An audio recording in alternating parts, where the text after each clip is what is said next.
டெல்லியில் 134 இண்டிகோ விமானங்கள் ரத்து செய்யப்பட்டுள்ள நிலையில் பயணிகளுக்கு டெல்லி விமான நிலையம் அறிவுறுத்தல்களை வழங்கியுள்ளது.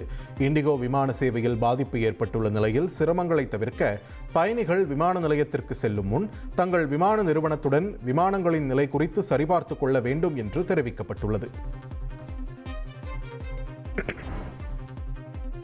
விமான சேவை பாதிப்பிற்கு காரணமானவர்கள் மீது கடும் நடவடிக்கை எடுக்கப்படும் என்று மத்திய விமான போக்குவரத்து துறை இணை அமைச்சர் முரளிதர் மொஹோல் தெரிவித்துள்ளார். புதிய விமான பணி நேர வரம்பு விதிகளை மத்திய அரசு அண்மையில் அமல்படுத்தியது.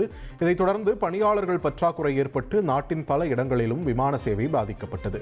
இண்டிகோ நிறுவனம் கடந்த 6 நாட்களில் மட்டும் 2000க்கும் மேற்பட்ட விமான சேவைகளை ரத்து செய்தது. இந்நிலையில் இப்பிரச்சினை தொடர்பாக 4 நபர் குழு விசாரித்து வருவதாகவும் அறிக்கை வந்ததும் நடவடிக்கை எடுக்கப்படும் என்றும் முரளிதர் மொஹோல் குறிப்பிட்டுள்ளார்.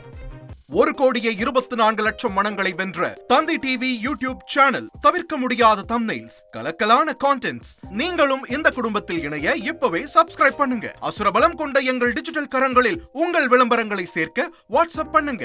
8939888378. Email advtthanditv@dttv.in.